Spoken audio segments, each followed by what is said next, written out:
2023년 10월 1일 추석 연휴의 마지막 날이었어요.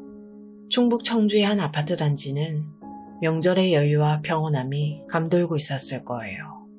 그곳의 한 집에 47살의 어머니와 중학교 2학년 14살의 아들이 함께 있었죠.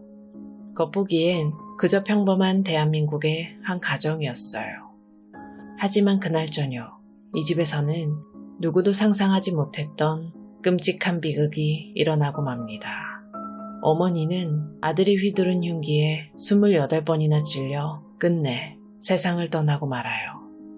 이 모든 비극의 시작은 믿기 힘들겠지만 아파트 단지 내 놀이터에서 들려오는 아이들의 웃음소리였죠. 그날 낮 12시 30분경 아들 정구는 자신의 집에서 놀이터 쪽을 향해 짜증을 냈습니다. 아이들 떠드는 소리가 시끄럽다는 것이었죠. 아들의 불평을 들은 어머니는 타이르듯 말했어요. 명절 연휴라서 아이들이 놀러 온 것이고 가끔 있는 일이니 이해를 해야 한다고요. 아들을 향한 지극히 상식적이고 평범한 조언이었습니다. 하지만 아들은 어머니의 말을 이해나 설득으로 받아들이지 않았죠. 오후가 되자 다른 가족들이 함께 외출하자고 제안했지만 정구는 이를 거절하고 혼자 집에 남았습니다. 그리고 그는 누구도 예상치 못한 행동을 해요. 정구는 혼자 집을 나와 인근에 있는 충북 청주 상당경찰서로 직접 찾아갔습니다. 놀이터 소음 때문에 힘들다며 경찰에 신고를 하기 위해서였죠. 미성년자의 아들의 신고는 절차에 따라 당연히 보호자인 어머니에게 통보됐습니다. 같은 날 오후 5시경 정구는 자신의 방 안에서 유튜브를 보고 있었어요. 외출해서 돌아온 어머니가 방으로 들어왔고 자연스럽게 아들의 경찰 신고에 대한 대화가 시작됐습니다. 아들의 돌발 행동에 속이 상했던 어머니는 아들을 꾸짖기 시작했죠. 판결문에 기록된 어머니의 마지막 꾸짖음은 이랬습니다. 남을 배려하지 않고 네 권리만 주장하냐.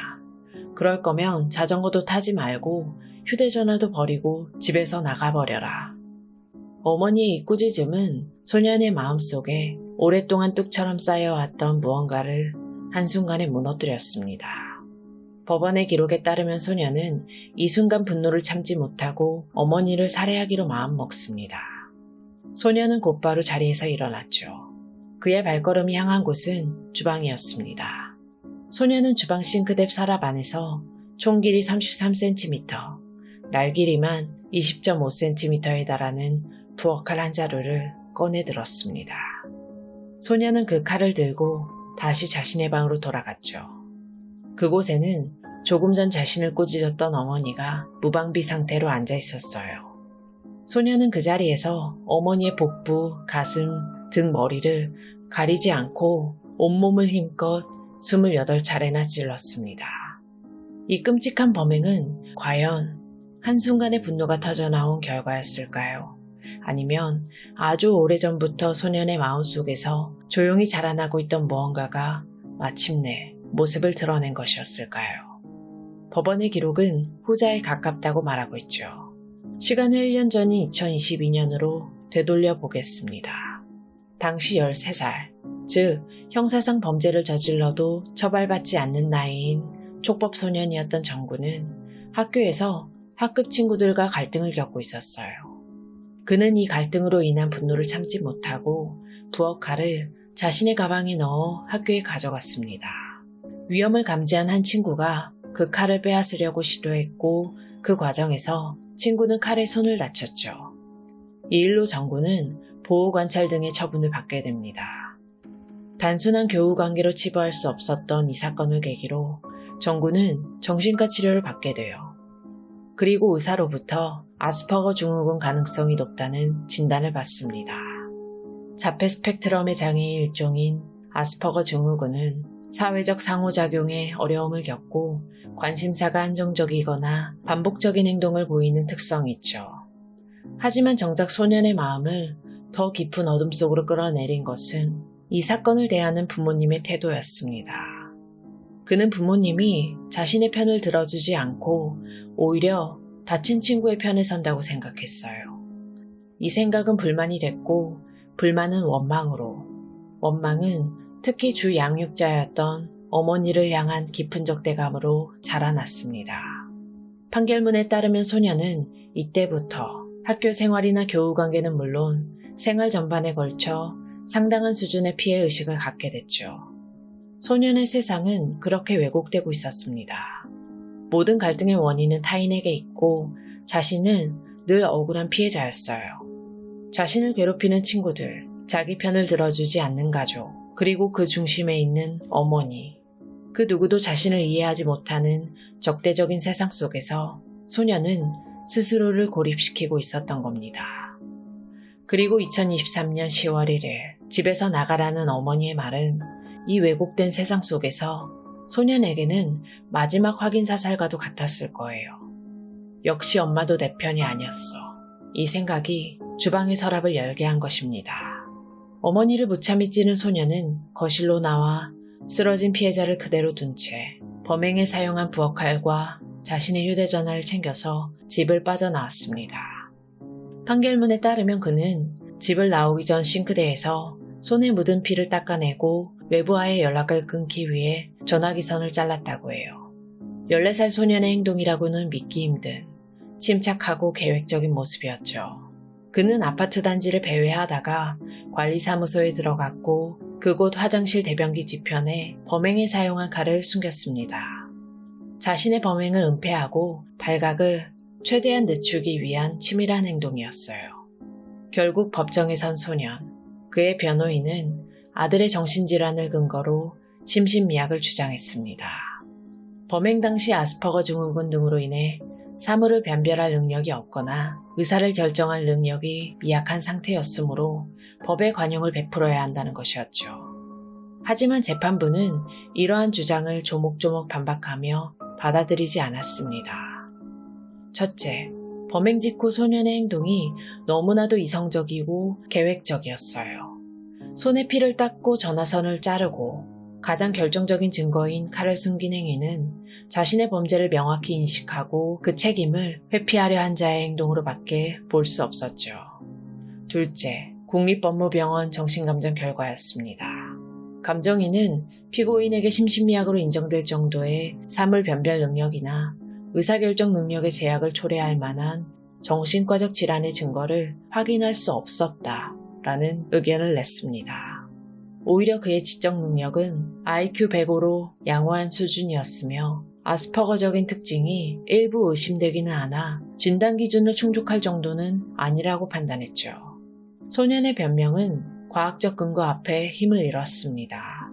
무엇보다 재판부와 배심원들을 경악하게 한 것은 재판 과정 내내 드러난 소년의 진짜 속마음이었어요. 그는 정신감정을 위해 병원에 입원해 있는 동안 자신의 누나에게 이런 취지의 이야기를 했습니다. 촉법 소년이라 빨간 줄 안 그어진다. 정신감정에서 아스퍼거 증후군이나 심신미약 판정을 받으면 감형되는 것 아니냐. 자신의 범죄에 대한 반성보다는 법망을 어떻게 빠져나갈 수 있을까에 대한 고민만이 가득했던 거죠. 감정인과의 면담에서는 더욱 충격적인 말을 쏟아냈습니다. 심신상실을 받고 무죄를 받아야 한다. 앞으로 일본에 가서 IT 일을 하며 살고 싶다. 잘못한 사람들을 다 죽이고 복수해야 한다. 뉘우침은 없었습니다. 법정에서도 그는 지속적으로 자신에게 유리한 내용, 즉 어머니나 다른 가족들에게 학대를 당했다는 일방적인 주장을 펼치면서 범행의 책임을 떠넘기기에 급급했죠. 법정의 소년은 자신의 행동을 후회하는 미성숙한 아이가 아니었어요. 그는 자신의 범죄를 정당화하고 더 가벼운 벌을 받기 위한 방법만을 궁리하면서 세상에 대한 분노와 복수심을 불태우고 있었습니다. 소년의 뻔뻔한 태도와 반성 없는 주장은 법정에 모인 이들을 깊은 충격에 빠뜨렸습니다. 이 재판은 국민참여재판으로 진행됐어요. 소년의 운명을 결정한 것은 법복을 입은 판사만이 아니었죠. 우리와 같은 평범한 시민들로 구성된 9명의 배심원단은 만장일치로 소년의 공소사실 전부를 유죄로 인정했습니다. 그리고 이어진 양형 의견. 8명의 배심원은 소년에게 징역 20년을 선고해야 한다는 의견을 냈죠. 1심 재판부는 이 의견을 존중했습니다. 2024년 2월 법원은 정군에게 징역 20년을 선고하고 15년간 전자발찌 부착을 명령했어요. 징역 20년. 이 형량은 결코 가볍지 않죠. 존속살해는 무기징역까지 선고할 수 있는 중범죄지만 범행 당시 피고인은 만 18세 미만의 소년이었습니다. 특정 강력범죄 처벌에 관한 특례법에 따라 소년범에게 내릴 수 있는 유기징역의 상한선이 바로 20년이에요. 즉 재판부는 법이 허락하는 가장 무거운 벌을 내린 겁니다. 하지만 정군은 형이 너무 무겁다며 항소했습니다. 2심 재판 과정에서 그는 무려 8차례에 걸쳐 반성문을 제출하면서 선처를 호소했죠. 1심 법정에서 보였던 뻔뻔함과는 사뭇 다른 모습이었어요. 그러나 항소심 재판부의 판단은 단호했습니다. 재판부는 이렇게 말했죠. 피해자가 사망 전까지 감내했을 정신적, 신체적 고통과 절망감은 감히 헤아릴 수도 없고 남은 가족들도 평생을 슬픔 속에 살아야 할 것으로 보인다. 뒤늦은 반성문 몇 장으로는 어머니가 겪었을 고통과 남겨진 가족의 슬픔을 결코 대신할 수 없다는 것이었습니다. 결국 항소는 기각됐고 사건은 대법원까지 올라갔습니다. 대법원 역시 원심의 판단은 정당하다며 상고를 기각했죠. 이로써 14살의 나이로 어머니를 살해한 아들의 징역 20년형은 최종 확정됐습니다. 20회의 시간, 이 판결로 한 소년의 죗값은 정해졌지만 무너진 가족의 시간은 되돌릴 수가 없죠. 소년의 아버지는 군인으로 외지에서 생활하는 기간이 길었습니다. 어머니는 장애인 활동 보조사로 일하면서 생계를 꾸리는 동시에 지적장애가 있는 딸을 포함한 세 남매를 홀로 돌보다시피 한 주 양육자였어요. 그녀는 그 누구보다 헌신적인 어머니였습니다. 하지만 그 어머니는 이제 세상에 없죠. 한순간에 아내와 어머니를 잃은 가족들은 치유하기 어려운 고통 속에 남겨졌습니다.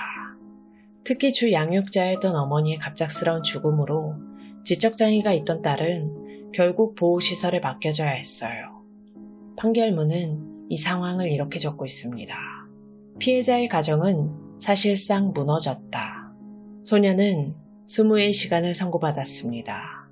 하지만 남겨진 가족들에게 앞으로 오를 시간은 아마도 전혀 다른 의미일 겁니다. 대법원의 최종 판결로 이 끔찍한 사건의 법적 절차는 모두 마무리됐습니다. 우리 사회는 법이 허락하는 가장 엄중한 잣대로 14살 소년의 죄를 물었죠. 하지만 이 사건을 단순히 악마 같은 10대 소년의 끔찍한 폐륜 범죄라는 한 문장으로만 규정하고 덮어버리는 것이 과연 옳은 일일까요? 사건의 기록을 찬찬히 들여다보면 비극이 일어나기 전 소년이 보냈던 여러 번의 구조 신호를 발견하게 됩니다. 1년 전 친구와의 갈등을 해결하기 위해 부엌칼을 가방에 넣어 학교에 갔던 사건. 이것은 명백한 폭력성의 표출이자 동시에 극단적인 방식의 서툰 구조 요청이었죠. 당시 그는 촉법소년이라는 이유로 형사처벌 대신 보호관찰 처분을 받았습니다. 우리의 법과 사회 시스템은 이 첫 번째 경고를 제대로 읽어내고 소년의 마음속을 들여다보는데 성공했을까요? 그 사건 이후 내려진 아스퍼거 증후군 가능성 높음이라는 정신과적 진단 역시 또 다른 신호였습니다.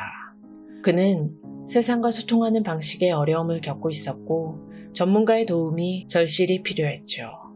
진단은 내려졌지만 그에게 실질적이고 꾸준한 치료와 상담, 그리고 주변의 깊은 이해가 충분히 제공되었는지 우리는 자문해봐야 합니다. 결국 이 모든 경고와 신호들은 비극을 막지 못한 채 공허한 메아리가 되고 말았어요. 이제 법의 심판은 끝났고 소년은 20년 후 그는 34살의 성인이 되어 우리 사회로 돌아올 거예요. 재판 내내 단 한 번의 진심 어린 반성도 없이 오직 자신의 형량을 줄일 방법과 세상에 대한 복수심만을 드러냈던 소년. 20년이라는 시간이 과연 그의 마음속 깊이 자리 잡은 피해 의식과 분노를 씻어낼 수 있을까요? 그의 교환은 단순히 교도소 안에서의 문제로 끝나지 않습니다. 34살의 그를 그리고 그와 같은 상처를 안고 사회로 돌아오는 수많은 사람들을 우리 사회가 어떻게 받아들이고 관리해야 하는지에 대한 무거운 숙제를 남깁니다. 안타깝게 희생당한 피해자분의 명복을 빌겠습니다. 지금까지 고요한 밤이었습니다. 2019년 1월 2일 새해의 희망이 채 가시기도 전인 차가운 겨울이었습니다. 충청남도 서천의 한 조용한 마을 경찰서로 전화 한 통이 걸려왔어요. 한 남성이 며칠째 친구와 연락이 닿지 않는다며 경찰에 신고를 합니다. 처음엔 그저 바쁜 일이 있겠거니 생각을 했지만 시간이 지나도 친구가 전화를 받지 않자 덜컥 겁이 났다고 하죠. 신고를 받고 출동한 경찰이 서천군 장항읍의 한 단독주택에 도착했을 때 집은 불이 꺼진 채 굳게 잠겨 있었습니다. 인기척 하나 느껴지지 않는 집. 경찰은 강제로 문을 열고 안으로 들어섭니다. 문을 열자마자 형사들의 뺨에 와닿은 것은 입김이 나올 정도로 싸늘한 공기였어요. 집 안의 보일러는 이미 오래전에 꺼져 있었고 집 안은 바깥보다 더 춥게 느껴질 정도였죠. 조심스럽게 집안을 살피던 경찰은 안방에서 이불에 덮인 한 남성을 발견합니다. 60대 남성인 그는 손목이 청테이프로 단단히 결박된 채 이미 차갑게 식어버린 시신으로 발견됐어요. 얼굴까지 옷가지로 가려진 상태였습니다. 명백한 타살, 현장 감식이 즉시 시작됐죠. 그런데 감식팀은 곧 기이한 점을 발견하게 됩니다.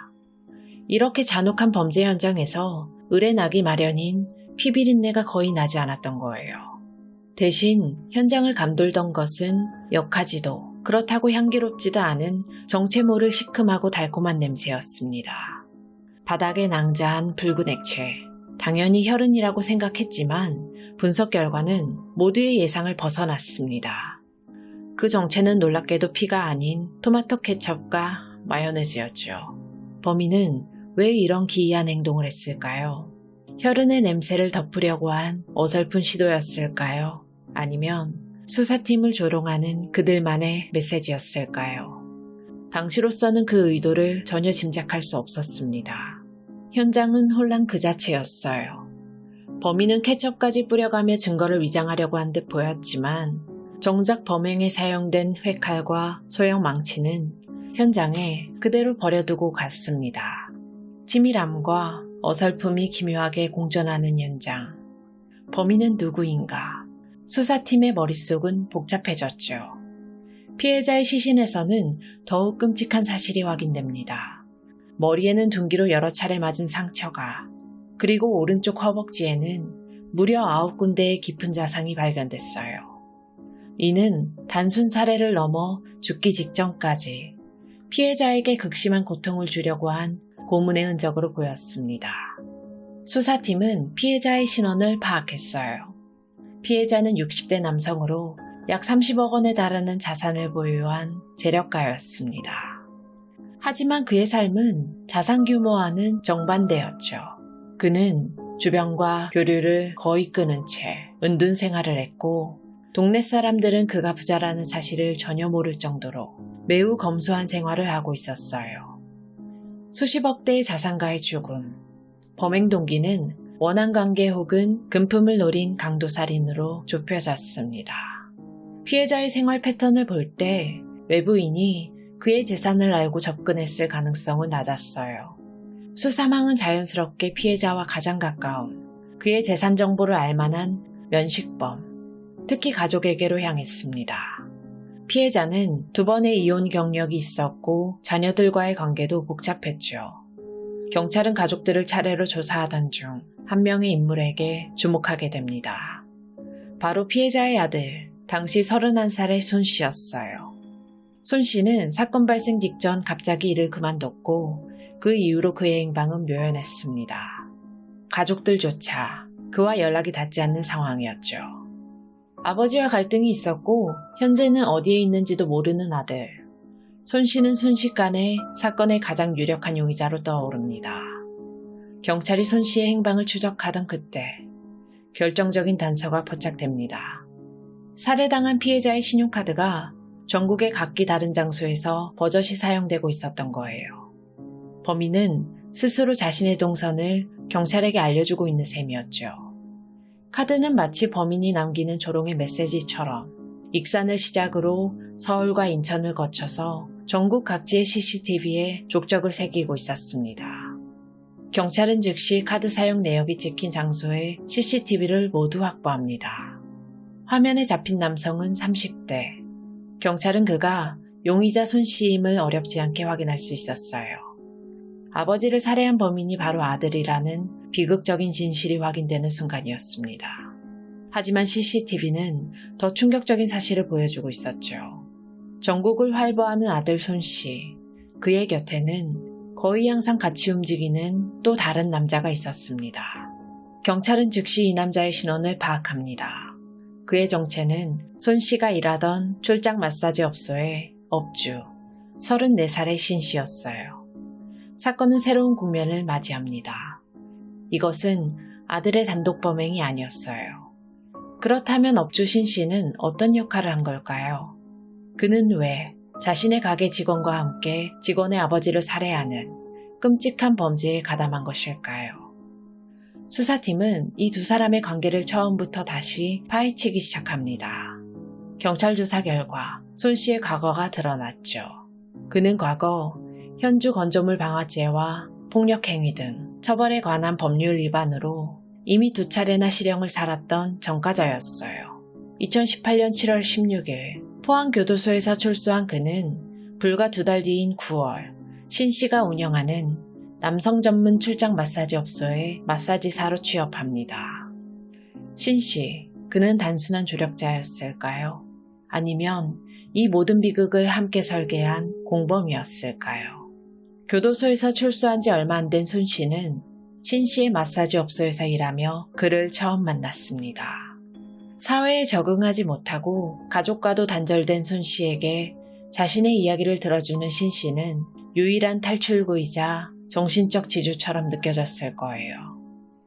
손 씨는 신 씨에게 자신의 모든 상처를 털어놓기 시작했죠. 불우했던 어린 시절, 부모에 대한 불만, 가족 문제, 그리고 마음속 깊이 묻어두었던 아버지에 대한 증오까지.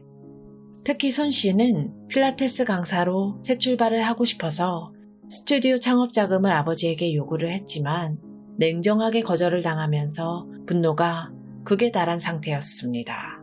보통 사람이라면 그를 위로하거나 말렸을 겁니다. 하지만 신 씨는 달랐어요. 그는 손 씨의 분노라는 불길에 기름을 붓기 시작했습니다. 손 씨의 상처를 보듬는 척하면서 그의 뒤틀린 생각을 더욱 극단적으로 몰아갔죠. 신 씨는 손 씨에게 상식적으로는 도저히 이해할 수 없는 이야기를 들려주기 시작합니다. 그 사람 네 진짜 아버지가 아닌 것 같아. 이 한마디는 손 씨의 세계를 송두리째 흔들었습니다. 신 씨는 여기서 그치지 않고 아주 구체적이고 허무맹랑한 소설을 만들어냈죠. 너의 진짜 아버지는 네가 어렸을 때 집사라고 불리는 제3자에게 살해당했어. 그리고 지금 네 아버지 행세를 하는 그 사람은 그 집사의 지시를 받는 하수인일 뿐이야. 네가 그를 죽여서 진짜 아버지의 복수를 해야 돼. 정상적인 사람이라면 믿지 않았을 이야기. 하지만 당시 손 씨는 신 씨를 전적으로 신뢰하고 정신적으로 깊이 의존하고 있던 상태였습니다. 그는 이 황당한 이야기를 단 하나의 의심도 없이 그대로 사실로 믿어버렸죠. 아버지에 대한 증오심은 이제 가짜 아버지를 향한 복수심으로 변질됐고 살인은 정의구현이라는 이름으로 포장되기 시작했어요. 아버지의 재산이 30억 원대에 달한다는 사실을 알게 된 신 씨는 그를 죽이고 재산을 절반씩 나누자 라며 본격적으로 범행을 제안합니다. 복수와 돈, 두 가지 목적이 결합되자 살인 계획은 급물살을 타기 시작했어요. 신 씨는 이때부터 자신을 살인 기술을 가진 전문 킬러라고 포장합니다. 그는 손 씨에게 사시미 칼, 즉 회칼을 잡는 법부터 목을 조르는 방법, 그리고 신체의 급소를 공격하는 법까지 상세하게 가르쳤어요. 심지어 범행에 필요한 도구를 살 수 있는 인터넷 쇼핑몰의 링크까지 직접 찍어서 보내줬죠. 손 씨는 신 씨의 지시에 따라 인터넷으로 범행 도구를 하나씩 사들입니다. 시신을 훼손할 목적으로 보이는 타워 가위, 피해자를 결박할 포장용 면 테이프, 머리를 가격할 소형 망치, 그리고 범행의 핵심 도구인 사시미 칼과 자신의 지문을 숨길 라텍스 장갑까지 범죄를 위한 준비는 신 씨의 지휘 아래 일사천리로 진행됐습니다. 손 씨가 구체적인 시신 처리 방법을 묻자 신 씨의 대답은 더욱 끔찍했어요. 살인하고 사체는 토막내서 버리면 된다는. 이들은 단순한 살인을 넘어 한 인간의 존재 자체를 세상에서 완전히 지워버릴 계획을 세우고 있었던 겁니다.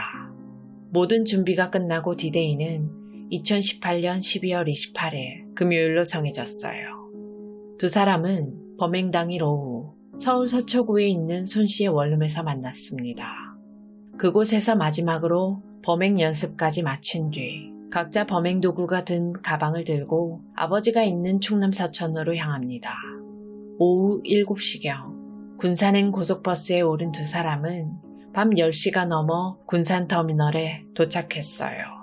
그리고 택시를 타고 다시 서천군 장항읍에 있는 아버지의 집 근처까지 이동했죠. 어느덧 시간은 밤 11시.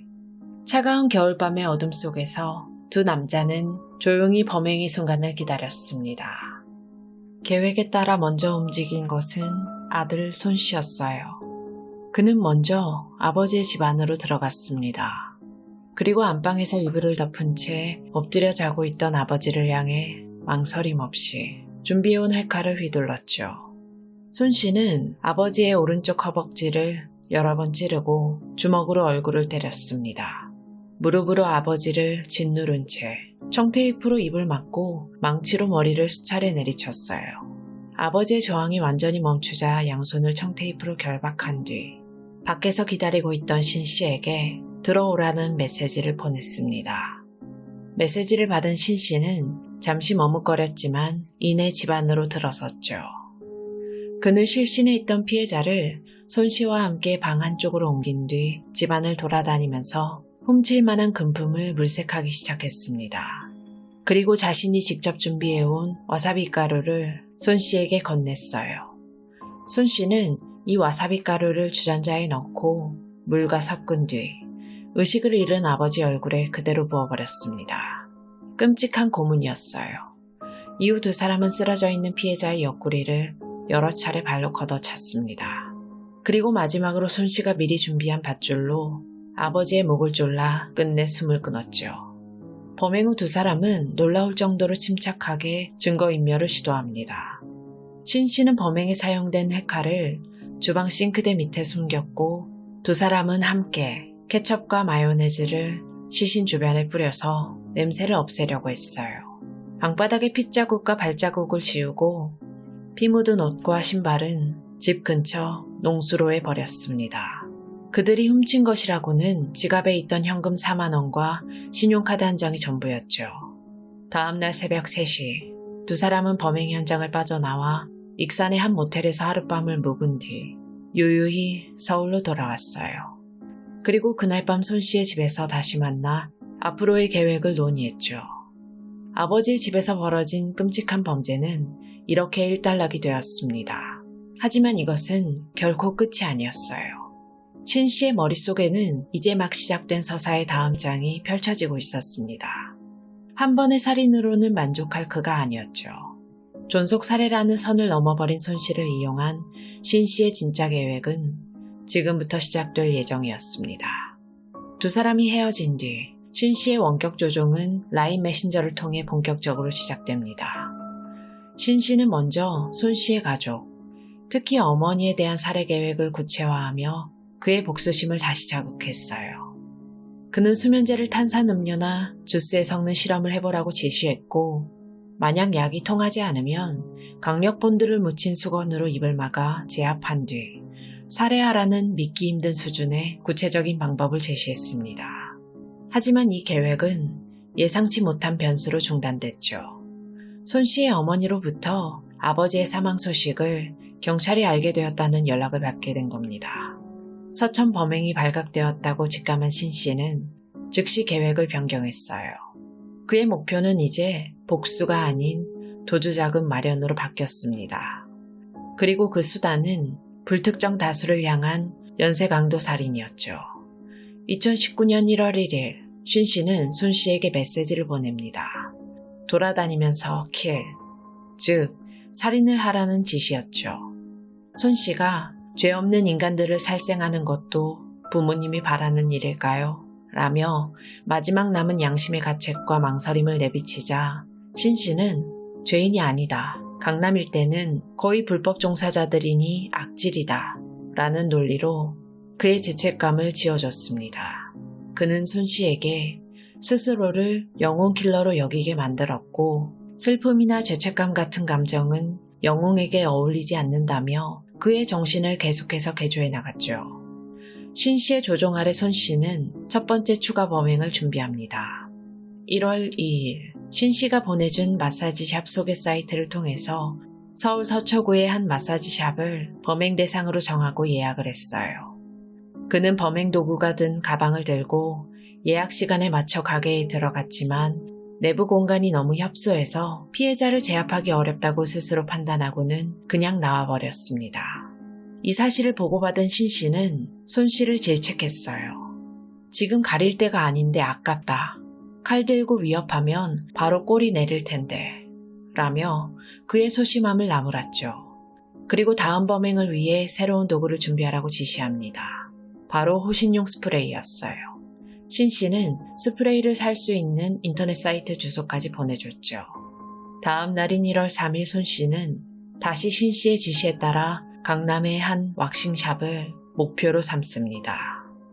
그는 예약 시간에 맞춰 업소에 들어간 뒤 신 씨의 지시대로 피해자인 28세 여성의 얼굴에 호신용 스프레이를 뿌리고 주먹으로 폭행했어요. 그리고 피해자의 휴대전화를 빼앗은 뒤 회칼로 찔러 살해하려고 했습니다. 하지만 피해자가 필사적으로 저항하며 현관문을 열고 도망치는 바람에 그의 두 번째 시도 역시 살인 미수로 끝나고 맙니다. 손 씨는 신 씨에게 메시지를 보냈어요. 미안해. 번번이 이 모양이라 그냥 자수할까? 연이은 실패에 그 역시 심리적으로 흔들렸던 겁니다. 하지만 신 씨는 그의 자수를 허락하지 않았어요. 자수하면 찐따 인생 살아야 하는데 네 친부모님 원하는 어쩔 거냐 라며 그의 복수심을 다시 상기시켰죠. 그리고 다음 타자는 망설이지 말고 바로 쑤시라는 지시와 함께 새로운 목적지를 알려줍니다. 바로 인천이었습니다. 2019년 1월 3일 손 씨는 지시에 따라 인천으로 이동합니다. 1월 4일 내내 그는 범행 도구가 든 가방을 들고 인천 미추홀구 일대를 돌아다녔지만 마땅한 범행 대상을 찾지 못했어요. 계속되는 실패의 신 씨의 지시는 더욱 구체적이고 잔혹해집니다. 그는 이제 손 씨에게 특정 오피스텔이나 빌라 앞에서 기다리다가 여성 또는 노인이 나오면 바로 강도살인을 하라고 지시했죠. 심지어 복면 강도가 편의점을 터는 내용의 인터넷 기사 링크를 보내주면서 일반 칼에도 저렇게 당하는데 네가 가진 사심이 앞에서는 누구든 시키는 대로 할 것이라며 그의 용기를 북돋았어요.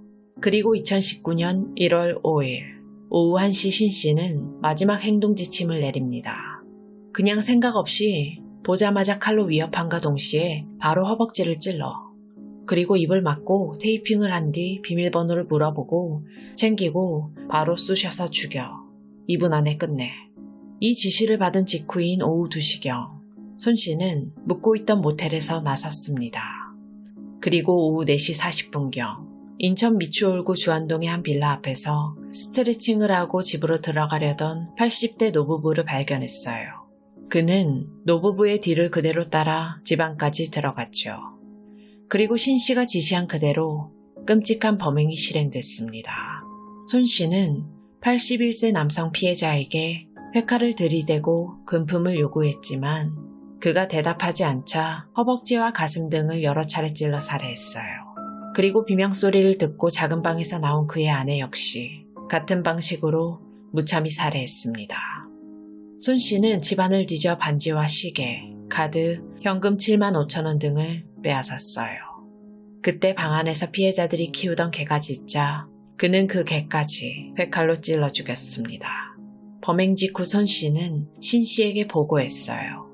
그의 메시지는 충격적이었죠. 근데 3킬이면 애완견까지 4킬? 총 징역 얼마나 뜰까? 3킬이면 쪽팔리진 않군. 살인을 게임 속 킬수 올리는 것처럼 여기고 있었던 겁니다. 신 씨의 반응은 더욱 경악스러웠어요. 그는 손 씨를 칭찬하면서 지금 10명은 기본이더라. 너의 실력을 보면 300킬 해도 안 걸릴 것 같다. 우리는 피라미 살인자들과는 급이 다르다. 라면서 그의 망상을 부추겼습니다. 손 씨는 이에 한 명을 죽였을 땐 긴가민가 했는데 노부부를 해보니 이제 감이 오네. 라며 자신감을 드러냈죠. 신 씨는 여기서 그치지 않았습니다. 그는 손 씨에게 훔친 신용카드들을 사진 찍어 보내게 한 뒤 이 카드는 식비용으로, 저 카드는 명품이나 문화상품권을 사는 사재기용으로 사용하라며 범죄 수익금 관리까지 철저하게 통지했어요. 그리고 다음 목적지로 부산을 지목하면서 추가 범행을 계속하라고 지시합니다. 2019년 1월 6일 신 씨의 지시에 따라 부산에 도착한 손 씨는 다시 범행 대상을 물색했어요. 그리고 한 마사지샵에 예약을 한 뒤 범행 도구를 챙겨서 그가 묵던 모텔을 나섭니다. 그의 머릿속에는 오늘부터는 5킬 목표, 무한으로 킬해라 라는 신 씨의 메시지가 맴돌고 있었을 거예요. 하지만 손 씨가 모텔을 나서는 그 순간 그의 광기 어린 질주를 멈춰 세운 이들이 있었습니다. 바로 며칠 밤낮으로 그의 뒤를 쫓던 경찰들이었어요. 그의 끔찍한 연쇄살인 계획은 그렇게 막을 내렸습니다. 2019년 1월 6일 손 씨의 검거. 경찰은 즉시 이 모든 범행의 배후에 있던 공범 신 씨의 행방을 쫓기 시작했죠. 그리고 사흘 뒤인 1월 9일 서울의 한 빌라에서 배우 조종자 신 씨 역시 검거하는 데 성공합니다. 검거 초기 손 씨는 신 씨가 시키는 대로 공범의 존재를 숨기려고 했어요. 그는 경찰 조사에서 함께 범행한 사람은 세계적인 킬러라는 여전히 망상에서 벗어나지 못한 듯한 허위 주장을 펼치기도 했죠. 하지만 계속되는 경찰의 추궁과 증거 앞에서 그는 결국 신 씨와의 관계와 범행의 전말을 모두 자백하기 시작했습니다. 사건은 검찰로 송치됐고 2019년 7월 검찰은 결심 공판에서 피고인 손 씨에게 법정 최고형인 사형을, 공범 신 씨에게는 무기징역을 구형했습니다. 검찰은 사안이 중대하고 죄질이 극히 불량하며 특히 신 씨는 구체적인 범행 방법과 대상을 지시하고 실시간으로 보고받는 등 단순 조력자가 아닌 사건의 핵심 공범이라고 구형 이유를 밝혔어요. 그리고 2019년 8월 1심 재판부의 판결이 나왔죠. 재판부는 손 씨의 조현병 및 심신미약 주장을 받아들이지 않았습니다. 범행이 매우 계획적이었고 자신의 행동을 통제할 능력이 있었다고 판단한 거예요. 이에 재판부는 손 씨에게 무기징역을 선고했습니다. 한편 배우 조종자 신 씨에 대해서는 서천의 첫 범행은 같이 범행한 것으로 인정을 했지만 그 이후의 연쇄 범죄들에 대해서는 손 씨의 범행을 용이하게 한 방조범으로 판단해서 징역 30년을 선고했죠. 하지만 검찰은 이 판결에 불복했습니다. 신 씨의 역할이 단순한 방조를 넘어 범죄 전반을 지배하고 설계한 공범이라는 주장이었어요. 사건은 항소심으로 넘어갑니다. 2019년 12월 대전 고등법원에서 열린 2심 재판부의 판단은 1심과 달랐습니다. 항소심 재판부는 검사의 주장을 받아들였어요. 두 사람이 나눈 메신저 대화 내용과 범행 전후의 구체적인 지시, 그리고 손 씨가 신 씨에게 절대적으로 의존하고 통제받았던 정황 등을 근거로 신 씨의 행위는 단순한 방조가 아닌 본질적 기여를 통한 기능적 행위 지배, 즉 공범의 요건을 모두 갖췄다고 판단한 겁니다. 결국 항소심 재판부는 손 씨에 대해서는 1심과 같은 무기징역을 선고했지만 모든 범죄의 공범으로 인정된 신 씨에게는 1심보다 10년이 늘어난 징역 40년을 선고했습니다. 이 판결은 2020년 4월 대법원에서 두 사람의 상고가 기각되면서 최종 확정됐죠. 영웅 킬러를 자처했던 아들은 사회로부터 영원히 격리됐고 그를 조종했던 배우의 그림자 역시 기나긴 죗값을 치르게 된 겁니다. 모든 법적 절차가 끝나고 두 범인은 사회로부터 격리됐어요. 하지만 이 비극적인 사건 뒤에는 아무도 몰랐던 마지막 진실이 숨겨져 있었습니다. 사건 수사 중 아들의 손에 비참한 죽음을 맞이한 아버지. 그의 유품을 정리하는 과정에서 그가 생전에 작성해둔 유서 한 통이 발견됐어요. 그 유서에는 이렇게 적혀 있었습니다. 자신의 전 재산을 아들 손 씨에게 물려주겠노라고. 아들은 아버지가 자신을 무시하고 경제적 지원을 해주지 않는다고 분노하여 아버지를 살해했죠. 하지만 아버지는 그 아들에게 자신의 모든 것을 남겨주려고 했던 겁니다. 아버지를 죽여서라도 재산을 빼앗으려고 했던 아들. 그러나 그는 민법상 고의로 피상속인을 살해한 자는 상속을 받을 수 없다는 조항에 따라 아버지가 남긴 30억 원대의 재산을 단 한 푼도 받을 수 없게 됐어요. 광기 어린 복수극의 끝에 그가 얻은 것은 감옥살이와 평생 짊어지고 가야 할 폐륜의 굴레뿐이었죠. 안타깝게 희생당한 피해자분들의 명복을 빌겠습니다. 다음 이야기도 고요한 밤에서 조용히 이어가겠습니다. 지금까지 고요한 밤이었습니다.